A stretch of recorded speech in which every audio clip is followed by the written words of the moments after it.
les vents et les marées, mais vas-y sœur Marie, ça disparaît. D'autres reçoivent la semence parmi les épines. Les épines, les soucis, tout ça. Ce sont ceux qui entendent la parole et en qui les soucis du siècle, la séduction des richesses et l'invasion des autres convoitises étouffent la parole et la rendent infructueuse. Voilà, vous avez vu qu'à l'église là, il y a tous ces chrétiens. Il y a des cœurs épineux qui ont reçu la parole, mais qui justement n'arrivent pas à faire germer cette parole à cause des soucis, des tribulations, des inquiétudes. Je veux qu'on lise, n'est-ce pas, le dernier terrain, sœur Marie. D'autres reçoivent la semence dans la bonne terre. Voilà la bonne terre. Ce sont ceux qui entendent la parole, la reçoivent et portent du fruit. Ils entendent, ils reçoivent. Donc tu peux avoir entendu sans recevoir. Ceux-là, ils ont entendu, ils ont reçu. Et ils ont gardé. Et parce qu'ils ont entendu, parce qu'ils ont reçu, parce qu'ils ont gardé, la Bible dit qu'au temps convenable, ils portent le fruit. Et donc Dieu va s'adresser à cette terre, n'est-ce pas, après de constater qu'elle était abîmée. Et cette terre va recevoir, n'est-ce pas, cette terre qui était donc l'image du quatrième terrain, va faire germer tout ce que Dieu a créé. Parce que c'était une terre favorable. J'ai envie de lire un autre texte, je crois que les anciens vont le trouver. Jean, je crois chapitre 12, à partir du verset 38, si je ne me trompe pas, on me trouve ça. Jésus dit que sur ce grain de sénévé, Jean en parle, si ce grain de sénévé ne tombe en terre et ne meurt, il ne peut porter de fruits. Ça, on me le trouve, on me fait signe. C'est Jean qui en parle, je crois. Si ce grain de sénévé ne tombe en terre et ne meurt, il ne peut porter de fruits.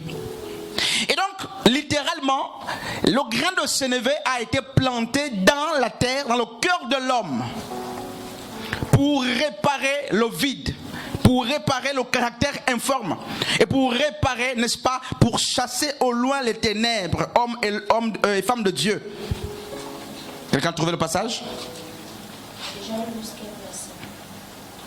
Trouve le verset.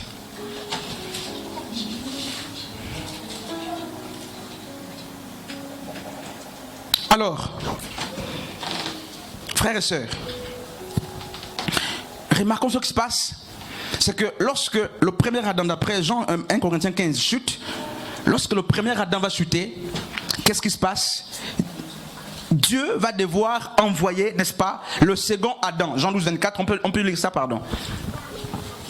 Je lis la parole de Dieu dans Jean 12, 24. Jean 12, 24. En vérité, je vous le dis. Si le grain de blé qui est tombé en terre ne meurt, il reste seul.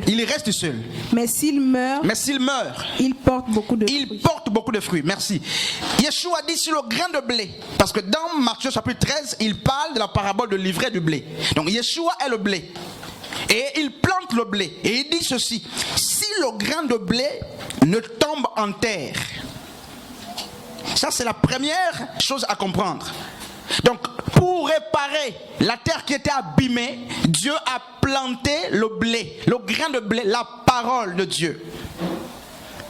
Et il dit que la condition pour que le grain de blé, n'est-ce pas, donne ou pousse, la condition pour que le grain de blé ait des rejetons, c'est que il faut que la terre, il faut qu'il tombe en terre. Il ne faut pas que ça reste dans l'air là, n'est-ce pas? Et les paroles en l'air. Or, d'autres versions parleront, n'est-ce pas, du cœur de la terre. Et donc, Yeshua dit, il faut que la parole tombe d'abord en terre. Et il ne dit pas que lorsqu'elle tombe, elle pousse. Non, frère. Elle ne pousse pas lorsqu'elle tombe. Il dit qu'il faut qu'elle meure dans la terre qui la reçoit. La parole doit, n'est-ce pas, arriver au stade de la putréfaction, tout ça. Donc la pourriture, il faut la décomposition de la parole. Ça veut dire quoi? Ça veut dire quoi? En fait, merci Seigneur, ça veut dire que la parole qui meurt en nous fera dégager. Parce que, n'est-ce pas, la putréfaction amènera les odeurs. La parole, n'est-ce pas, suscitera en nous, n'est-ce pas, la mort du vieil homme. Elle vient pour tuer, n'est-ce pas, l'homme fort qui est en nous. Parce que nous sommes la terre en question, laquelle terre doit recevoir le grain de blé, Jean 12, 24. Et il dit que pour que la terre germe. Donc dans la parabole de Marc 4, on nous a parlé, n'est-ce pas, d'un cœur fleurissant. La bonne terre, le bon cœur. Pour qu'il germe, maman Sandrine, il a dit qu'il faut que la parole tombe dans ce cœur-là. Une fois la parole tombe, elle doit pourrir. Oh frère, n'est-ce pas, nous aimons la parole. Alors que la parole ne pourrit pas. Mais en fait, ce qui se passe, c'est quoi? C'est pas la parole qui pourrit, n'est-ce pas? La parole va dénaturer le milieu qui le reçoit. Donc elle va tuer en nous, n'est-ce pas? C'est pourquoi 2 Corinthiens 5:17 dira, n'est-ce pas, ceux qui sont en Christ, si nous sommes en Christ, mais en fait littéralement, il dit si nous sommes en Christ, nous sommes des nouvelles créatures, des choses anciennes sont passées. Mais en fait il veut dire quoi? Il dit littéralement que ceux qui ont reçu le grain de blé, ceux qui ont reçu dans leur cœur la parole de Dieu, comment le reconnaître? Il y a la mort d'un vieil homme.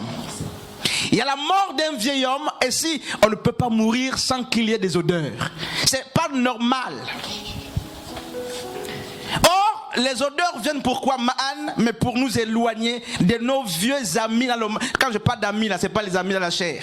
Donc, nos appétits charnels vont s'éloigner. Pourquoi? Parce que ces appétits se nourrissaient de notre homme, vieil homme. Mais parce qu'il est mort, regardez l'énigme de Samson. Samson tue un lion. Et il ne trouve rien de doux dans le lion parce que le lion est vivant d'abord. Il le tue et sur place, il ne prend pas de miel.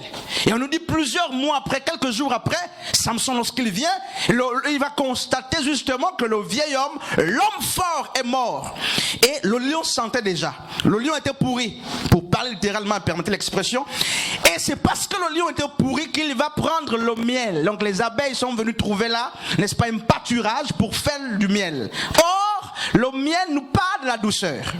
Et donc, on ne pouvait pas tirer la douceur dans un homme fort s'il n'était pas encore mort. C'est pas possible.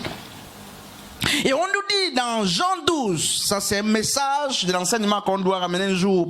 Ça là on doit ramener un jour.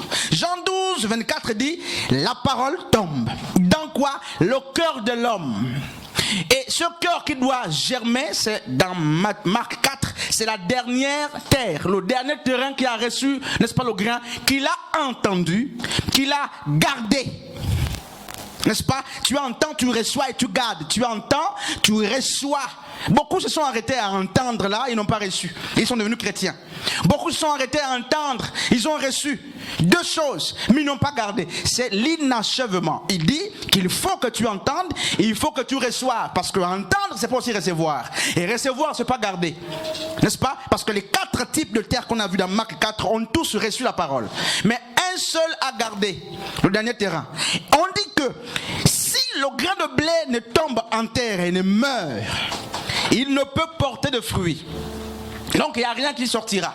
Et c'est pourquoi aujourd'hui justement les vies sont abîmées. Dieu veut réparer les vies qui sont tohu-bohu par la parole, par le grain de blé.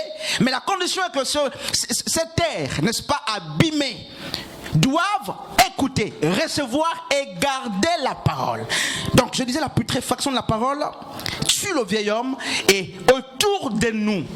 Parce que l'homme est en état de pourriture, qu'on le veuille ou pas. Même dans la maison, lorsqu'il y a une odeur nauséabonde, qu'on le veuille ou pas, mais vous chercherez l'odeur là. Vous allez chercher non pas pour vous approprier l'odeur, non, pour l'éloigner de vous.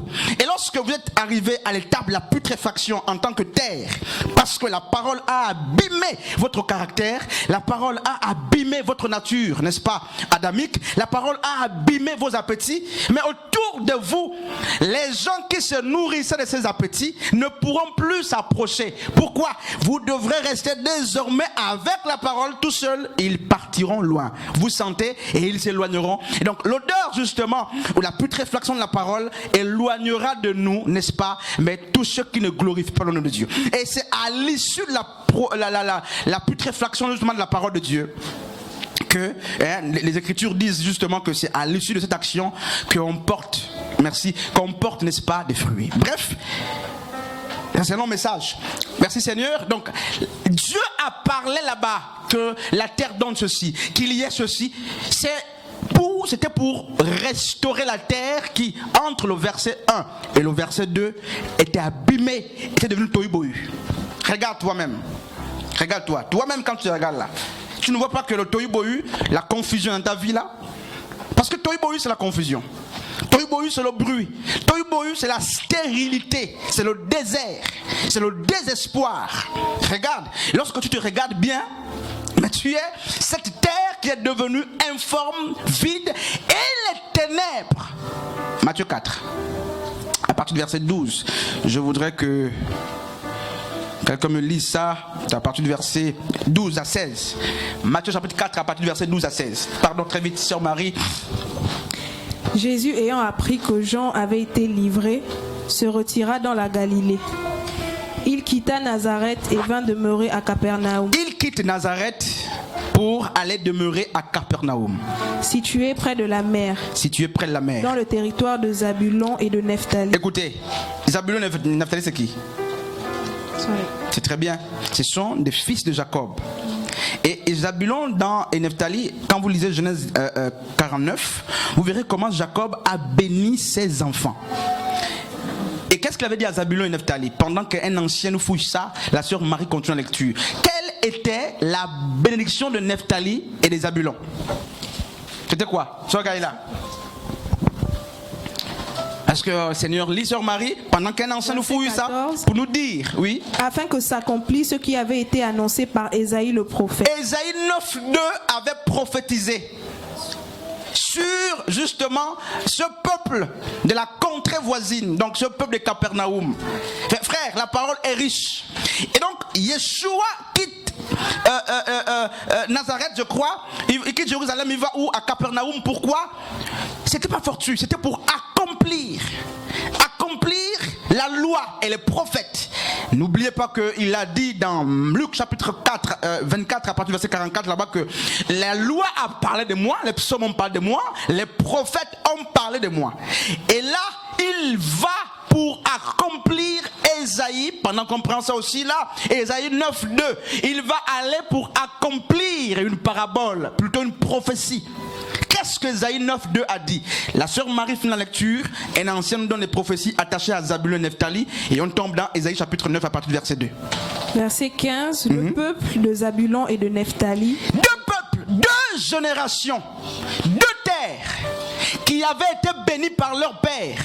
Avant que Jacob ne tire révérence, il a rassemblé ses enfants et il leur a parlé. Il a béni chacun d'eux. Il a béni Judas, justement de la tribu de Judas de laquelle sort Yeshua, la tribu des rois, la tribu de Judas. Et il a aussi béni Zabulon. Il a béni Nephtali. Et qu'est-ce qu'il dit, sœur Marie? De la contrée voisine de la mer du pays, au-delà du Jourdain et de la Galilée des gentils.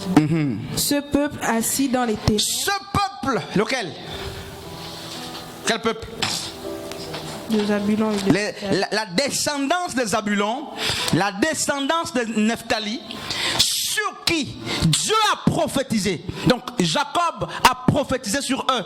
Mais ici la Bible dit qu'ils étaient assis sur Gaïla. Parce que Ésaïe 9 dit, le peuple qui marchait dans les ténèbres a vu une grande lumière. Sur ceux qui, n'est-ce pas, habitaient le pays de l'ombre de la mort, une lumière apparaît. Ésaïe 9, lorsqu'il a prophétisé sur, n'est-ce pas, Nephtali et Zabulon, il les a vus marcher dans les ténèbres. Il les a vus marcher dans les ténèbres. Plusieurs siècles après, quand Yeshua vient, le peuple ne marche pas. Matthieu 4, 16 dit, ils étaient partis de la dimension de la marche pour s'asseoir. Donc ce n'était plus une marche dans les ténèbres, ils étaient assis maintenant.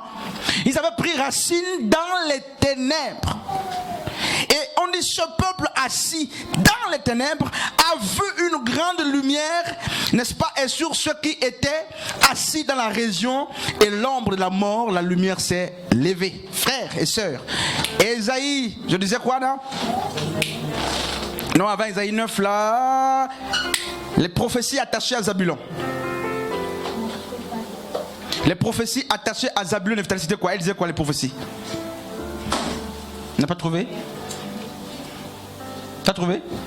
Qu'est-ce qu'on dit? Genèse. Oh, quand même. Les Bibles sont ouvertes, non? Jacob a béni ses enfants. Qu'est-ce qu'il a dit à Nephtali et à Zabulon?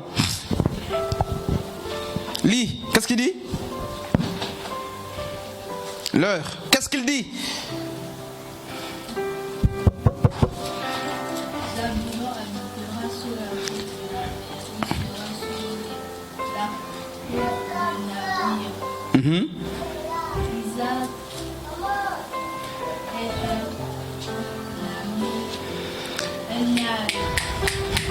Très vite, non? Zabulon habitera sur les côtes de la mer.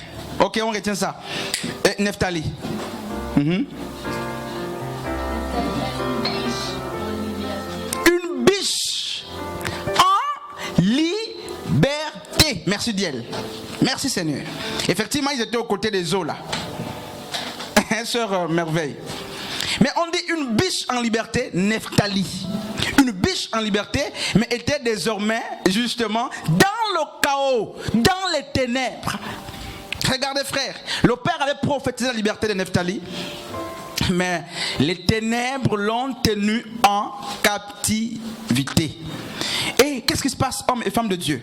Donc Dieu a parlé à la terre pour la restaurer. Dès le commencement. Et c'est pourquoi les choses poussaient. Les choses poussent. Et quand vous lisez Genèse chapitre 2, Genèse chapitre 1, Genèse chapitre 2, l'une des raisons qui explique le fait que la terre n'avait encore rien donné, c'est quoi? On nous dira qu'il n'y avait pas encore de pluie, n'est-ce pas, sur la terre. Et c'est pourquoi même, justement, dans Genèse, je crois, Genèse 5, 6, lorsque Noé va, en tant que prédicateur de la justice, s'adresser à ceux de sa génération pour leur dire, le déluge tombera, la plus grande pluie tombera, le peuple va dire, tu es un faux prophète, un faux prédicateur, parce qu'il n'était pas habitué à la pluie. Frères et sœurs, personne ne l'a écouté. Et donc pour réparer, n'est-ce pas, ces trois potentiels ennemis qui attaquent chaque destinée, je vais finir dans quelques minutes, malheureusement le temps, mais Dieu va s'adresser à la terre qui était abîmée. Dieu ne va pas s'adresser à un prophète à côté. Non, c'est d'abord à toi-même. C'est toi qui accueilles la parole. C'est toi qui écoutes la parole. C'est toi qui l'accueilles. Et pour réparer, n'est-ce pas, le tohu-bohu, n'est-ce pas, dans lequel nous baignons, Dieu parlera, nous attirera par la parole. Tu as remarqué que tu as commencé, tu remarqueras que il y a longtemps que tu as investi, il y a longtemps que tu penses à une chose, il y a longtemps, mais tu as l'impression que tu es l'image de la terre qui était tohu-bohu hier. Tohu-bohu. Dans ce que tu fais, il y a un vide, il y a l'informe, et à côté il y a les ténèbres. Comme des agents maléfiques, les ténèbres sont en train de régner. Et qu'est-ce qui se passe, Mahan? Donc, ce qui se passe, c'est que toi, en tant que terrien, parce que tu es terrien, nous sommes terriens, nous sommes la terre. Si le premier être duquel nous sommes sortis, parce que nous sommes poussière, créés à base de la terre, si ce premier être a été tenté par, n'est-ce pas, le vide, le caractère informe et les ténèbres, toi aussi tu passeras par là. Et je ne sais pas si tu es déjà dedans même. Emma Anne.